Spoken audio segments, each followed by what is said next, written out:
Hi everyone, Sudeshna ladies beauty পার্লারে সবাইকে স্বাগত। সামার চলে এসছে আর তোমরা সবাই এখন ভীষণ একটা ব্যাপার নিয়ে টেনশন আছো, সেটা হচ্ছে সেলফ কেয়ার কীভাবে করবো। তো বাইরে সবাইকে যেতে হচ্ছে, যারা ওয়ার্কিং ওম্যান তাদেরকে তো প্রত্যেক দিনই যেতে হচ্ছে, যারা হাউস ওয়াইফ তাদেরকেও কম বেশি বাইরে আমাদের যেতে হচ্ছে।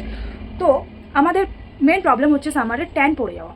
তো আমরা কীভাবে নিজেদেরকে কেয়ার করবো, সেলফ কেয়ার করবো, সেটারই একটা ভিডিও নিয়ে আমি আজকে চলে এসেছি। তো ভিডিওটাকে স্কিপ না করে পুরোটা দেখো, আশা করি তোমাদের হেল্প হবে। সবার প্রথমে আমাদের একটাই কাজ যে চুলটাকে একদম উপরে তুলে টঙে করে বেঁধে নেওয়া, তারপরে এরকম ওয়েব টিস্যু বা ড্রাই টিস্যু দিয়ে নিজের ফেসটাকে সুন্দর করে ক্লিন করে নেওয়া। তারপরে চলে আসছে আমাদের ফার্স্ট স্টেপ, সেটা হচ্ছে ক্লিনজিং করা। সেটা যে কোনো ক্লিনজার হতে পারে বা ফেস ওয়াশ হতে পারে। আমি যেটা ইউজ করি সেই ফেস ওয়াশ, তোমরা চাইলে ক্লিনজারও ইউজ করতে পারো। তারপরে স্টেপ হচ্ছে স্ক্রাবিং করা। যে কোনো স্ক্রাবার দিয়ে, তোমাদের পছন্দ মতো যে কোনো স্ক্রাবার দিয়ে স্ক্রাবিং করো 2 মিনিট। আর তারপরে হালকা হাতে স্ক্রাবিং করার পরে ড্রাই টিস্যু বা ওয়েব টিস্যু দিয়ে রিমুভ করে দাও।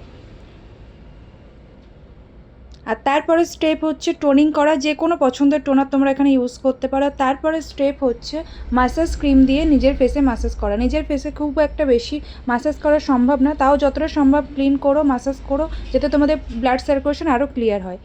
আর তারপরে আসছে যে আমাদের নাকে যে ব্ল্যাক হেডস বা হোয়াইট হেডসগুলো রয়ে থাকে, সেগুলোকে রিমুভ করে দেওয়া।